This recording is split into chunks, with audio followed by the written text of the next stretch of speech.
पहले plane crash में हुई चर्चा, अब दिल्ली धमाके में भी आया नाम। भारत के दुश्मन की मदद करने वाले तुर्की का होगा बुरा अंजाम। पाकिस्तान के बाद तुर्की से जुड़ गए दिल्ली धमाके के तार।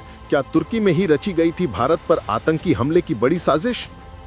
दिल्ली धमाके के बाद अमेरिका के बयान ने दुनिया को चौंकाया। क्रेडिट लेने के चक्कर में थे ट्रंप, लेकिन भारत ने मारी तगड़ी लात। दिल्ली धमाके के तार पाकिस्तान से होते हुए अब तुर्की तक पहुंच गए हैं। एक खुलासे ने पूरी दुनिया में तहलका मचा दिया, जिसके बाद तुर्की को भी सामने आना ही पड़ा। पहले प्लेन क्रैश में चर्चा और अब दिल्ली को दहलाने में भी तुर्की का नाम आया है। इस बीच अमेरिका ने ऐसा बयान दिया है जिसने पाकिस्तान में तहलका मचा दिया है। ट्रंप चालबाजी करने में लगे थे, लेकिन भारत ने जोरदार लात मारी है। 25 करोड़ पाकिस्तानी ऊपर वाले से दुआ मांगने लगे हैं। पाकिस्तानी समझ रहे हैं कि भारत का कहर बहुत बुरा बरसने वाला है, लेकिन पाकिस्तान के साथ ही अब तुर्की भी कांपने लगा है।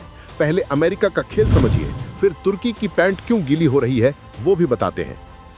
दिल्ली में हुए लाल किले के पास हुए ब्लास्ट की चर्चा अब पूरी दुनिया में हो रही है। शुरुआती जांच में पाकिस्तान की करतूत दिख रही थी, लेकिन तभी कुछ ऐसा मिला जिसने तुर्की को भी शामिल कर दिया।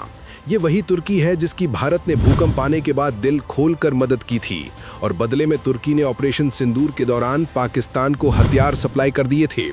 इसी गद्दार तुर्की का नाम अहमदाबाद प्लेन क्रैश में भी सामने आ रहा था, और अब दिल्ली धमाके के तार भी तुर्की तक पहुंच गए हैं। कैबिनेट कमेटी ऑन सिक्योरिटी की बैठक के बाद दिल्ली कार ब्लास्ट को आतंकी हमला करार दिया गया है। ब्लास्ट करने वाला डॉक्टर उमर ही था। डॉक्टर उमर उन नबी का डीएनए उसकी मां के डीएनए से मैच हो गया है। इसका मतलब है कि ब्लास्ट वाली i-20 कार में डॉक्टर उमर ही मौजूद था। जांच एजेंसियों को कुछ ऐसा मिला है जिससे इसका कनेक्शन तुर्की से जुड़ गया है। जांच में सामने आया है कि मुजम्मिल और उमर दोनों ने तुर्की की यात्रा की थी। कुछ रिपोर्ट्स में दावा किया जा रहा है कि मुजम्मिल और उमर के पास जांच के दौरान पासपोर्ट और तुर्की के टिकट मिले हैं। दावा तो ये भी है कि तुर्की में ही जैश के साथ मुलाकात भी की गई थी।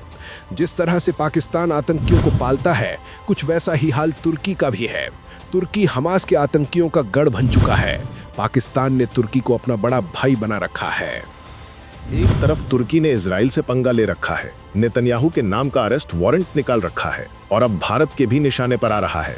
तुर्की ने ऑपरेशन सिंदूर के दौरान पाकिस्तान को ड्रोन और हथियार दिए थे ताकि पाकिस्तान भारत के सामने कुछ पल को टिक सके, जिसके बाद भारत ने तुर्की को बर्बाद करना शुरू कर दिया था। भारत की जनता ने ही तुर्की को उसकी औकात दिखा दी।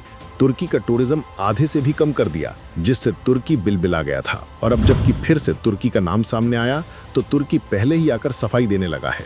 तुर्की ने इन खबरों को झूठा बताया और इन आरोपों को गलत बताया। तुर्की का कहना है कि ये सब भारत और तुर्की के संबंध को खराब करने के लिए किया जा रहा है। तुर्की ने साफ कहा कि भारत या किसी अन्य देशों में कट्टरपंथी गतिविधियों में उसकी कोई भूमिका नहीं है। तुर्की भूल गया कि भारत से रिश्ते तो उसने मई में ही खराब कर लिए थे, और अब पाकिस्तान के बाद तुर्की का नंबर ना जाए, इसलिए तुर्की पहले ही सफाई दे रहा है। इजराइल पहले ही तुर्की पर भड़का है। ऐसे में अगर भारत और इजराइल साथ आए तो तुर्की को नक्शे से गायब कर दिया जाएगा। इस बीच अमेरिका के एक बयान को पाकिस्तान और तुर्की बार बार सुन रहे होंगे। दिल्ली धमाके के बाद भारत का एक्शन देखकर अमेरिका ने भी भारत की तारीफ की है। पीएम मोदी के अंग्रेजी वाले भाषण का मतलब था कि भारत खुद ही इस मामले को देखेगा और दोषियों को सजा भी देगा। किसी और को इसमें घुसने की कोई जरूरत नहीं है। मार्को रूबियो ने बयान दिया है कि हमने भारत को मदद की पेशकश तो की थी, लेकिन भारत इस मामले की जांच करने में खुद ही सक्षम है। We've offered to help, but I think they're very capable in these investigations. They don't need our help, and they're doing a good job. And I thought they were very measured and professional in how they've approached it, as they usually are. ये सब कुछ PM Modi की meeting के बाद हुआ है। America Delhi धमाके को आतंकी हमला नहीं मान रहा था, लेकिन अब अमेरिका भी इसे आतंकी हमला बोल रहा है। अमेरिका ये भी समझता है कि अगर इस हमले में पाकिस्तानी कनेक्शन निकला तो जिस पाकिस्तान को उसने गोद में बिठा रखा है, उस पाकिस्तान को भारत कब्र तक पहुंचा देगा।